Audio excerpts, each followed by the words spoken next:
শেষ বিকেলের গভীরতে আমরা ছুটে চলেছি মক্কা টু তায়েফ আল হাদারুদ ধরে। সামনে যে পাহাড়টা দেখতে পাচ্ছেন, আমাদের গন্তব্য হচ্ছে সেই পাহাড়ের উপরে ওঠা। সেই পাহাড়ের উপরে ওঠা মানেই হচ্ছে মেঘালয় শহরে হারিয়ে যাওয়া। আমরা ছুটে চলেছি মক্কা টু তায়েফ আল হাদা নামক জায়গায়।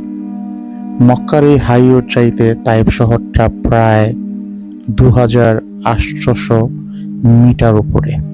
তো বুঝতেই পারছেন যে ভূপৃষ্ঠ থেকে কতটা উঁচু এই পাহাড়। এই পাহাড়েই রয়েছে তায়েফ শহর এবং আমরা সেখানে এখন ছুটে চলেছি শেষ বিকেলের গদল নিতে। এই রাস্তাটা মূলত তৈরি করা হয়েছে পাহাড়ের একেবারে চূড়া পর্যন্ত। আমরা এখন পাহাড়ের উপরের দিকে উঠছি, দেখতেই পাচ্ছেন, কিন্তু ভিডিওতে ওই ব্যাপারটা এত উপলব্ধি করা যায় না, কিন্তু ভিডিও যদি দেখতে থাকেন তাহলে উপলব্ধি আমাদের হয়ে যাবে। আমরা এখন ছুটে চলেছি এবং আমাদের গাড়িটি এখন পাহাড়ের যে রাস্তা সেখানেই রয়েছে। দেখতেই পাচ্ছেন আমরা অল্প অল্প করে পাহাড়ের চূড়ার দিকে উঠছি এবং আমাদের গাড়িটা যখন পাহাড়ের একদম চূড়ায় চলে যাবে তখন আমাদের গাড়িটা চলে যাবে মেঘালয়ের দিকে। আমরা মেঘালয়ের দিকে যাচ্ছি। আকাশের উপরে যে মেঘগুলা ভাসমান অবস্থায় দেখতে পাচ্ছেন, আমরা যখন পাহাড়ের উপরে চূড়ায় চলে যাব তখন অবশ্য আমাদের গাড়িটা থাকবেই ওই মেঘালয়তে। শীতের মৌসুমে এবং বছরের বেশিরভাগ মৌসুমে এই তাইফ নামক জায়গাটা অনেক বেশি শীতল থাকে। সবাই হয়তো জানেন সৌদি আরবে তীব্র গরম পড়ে, কিন্তু এই শহরটা কখনই গরম হয় না, কারণ এই শহরটা পুরাটাই মেঘালয়ের দিকে আবদ্ধ করা। এবং আমরা অল্প অল্প করে এগিয়ে যাচ্ছি সেই মেঘালয় শহরের দিকে। দেখতেই পাচ্ছেন এখন সূর্য আসলে চলে যাচ্ছে এবং আমরা যাচ্ছি মেঘালয়ের দিকে। এখানে দেখতে পাচ্ছেন আমাদের গাড়িটা ছুটে চলছে। এটা সৌদি আরবের এক অন্যরকম সৌন্দর্যের মধ্যে একটা শহর হচ্ছে তাইফ। এবং এই তাইফ নিয়ে ইতিহাসে অনেক জখনি পাতা একটা ঘটনা আছে আল্লাহ রসুল সাল্লাল্লাহু আলাইহি ওয়াসাল্লামের।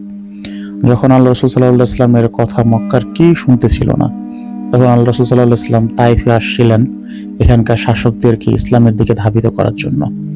কিন্তু আল্লাহ রসুল সাল্লাল্লাহু আলাইহি ওয়াসাল্লামের কথা তারা শুনেন না এবং আল্লাহ রসুল সাল্লাল্লাহু আলাইহি ওয়াসাল্লামকে তারা রক্তাক্ত করেন। এই ইতিহাস হয়তো আমরা অনেকেই জানি। আমাদের গাড়িটা কিন্তু এখন অনেকটা চূড়ায় চলে আসছে। দেখতেই পাচ্ছেন আমরা কতটা মেঘালয়ের দিকে চলে যাচ্ছি। আকাশের যে মেঘ ভেসে থাকে আমরা অল্প অল্প করে সেদিকেই যাচ্ছি। দেখতেই পাচ্ছেন আমাদের গাড়িটা প্রায়, গাড়ির স্পিড এখন 120 এরকম রয়েছে। সেই দ্রুত বেগে আমরা ছুটে চলেছি পাহাড়ের একেবারে চূড়ায়। এবং এই পাহাড়ের চূড়ায় আল্লাহ তাআলার এক অসম্ভব রকম সৃষ্টি। এই পাহাড়ের চূড়ায় রয়েছে তাইফ শহর। আমরা সেই তাইফ শহরের দিকে এগিয়ে যাচ্ছি। এটা মসজিদুল হারাম থেকে মোটামুটি 60 কিলোমিটার দূরত্বে হচ্ছে এই শহরটি বা এই রাস্তাটি। এই রাস্তাটিকে বলা হয় আল হাদা নামে পরিচিত। আমরা অল্প অল্প করে এগিয়ে যাচ্ছি পাহাড়ের একদম চূড়ায়। এই তো দেখতে পাচ্ছেন পাহাড়ের একেবারে উপরের অংশ থেকে আমি ভিডিওটা ধারণ করেছি। যে রাস্তাটা দেখতে পাচ্ছেন আমরা এই রাস্তা ধরেই কিন্তু উপরে চলে এসেছি।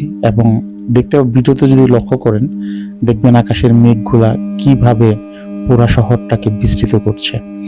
এবং মাগরিব হতে হতেই পুরা শহরটা মেঘালয়তে আবদ্ধ হয়ে যাবে, পুরা মেঘ দিয়ে শহরটা ভরে যাবে। দেখতে পাচ্ছেন ক্যামেরাতে কিন্তু বোঝা যাচ্ছে যে আকাশের মেঘগুলা কি পরিমাণ দ্রুত বেগে আগাচ্ছে। দেখুন আমরা কিন্তু একদম ওই নিচে থেকে এসেছি এবং পুরো আকাশটা এখন মেঘে আচ্ছন্ন হয়ে গেছে। এবং এই পাহাড়ের একদম চূড়ায় থেকে আমরা ভিডিওটা ধারণ করেছি। দেখতে পাচ্ছেন পাহাড়ের চারদিকের পরিবেশ। এই জায়গাটা এত বেশি রোমাঞ্চকর এবং এত বেশি রহস্যদায়ক, অনেক বেশি ছুঁয়ে যায়। এবং এই শহরটা এখন আস্তে আস্তে মেঘে ঢেকে যাবে, পুরা শহরটা মেঘে আচ্ছন্ন হয়ে যাবে। দেখতে পাচ্ছেন আকাশের মেঘগুলা কিভাবে উড়ে পুরা শহরটা বিরাজ করবে। এবং এই যে রাস্তাটা, এই রাস্তাটা খুব পরিচিত একটা রাস্তা এবং এই হাইওয়ে ধরেই এই পাহাড়টা তো উঠে আসতে হয়। মোটামুটি একটা ট্যুরিজম। এটা অনেক মানুষ আসলে এই প্রকৃতির এই সৌন্দর্য বা পিকারিমের এই সৌন্দর্য দেখতে আসেন। পুরা শহরটাই এখন আস্তে আস্তে মেঘে আবদ্ধ হয়ে যাচ্ছেন। এবং পরবর্তী একটা ভিডিওতে আমি দেখানোর চেষ্টা করব শহরটা যখন মেঘের অন্তরালে ঢেকে যায় তখন শহরের অবস্থাটা কেমন হয়। সেই বিষয়টা আপনারা ভিডিওতে দেখতে পারবেন। দেখুন, গাড়ি, এটা কিন্তু একটা ব্যস্তময় একটা রাস্তা, সবসময় গাড়ি চলতে থাকে।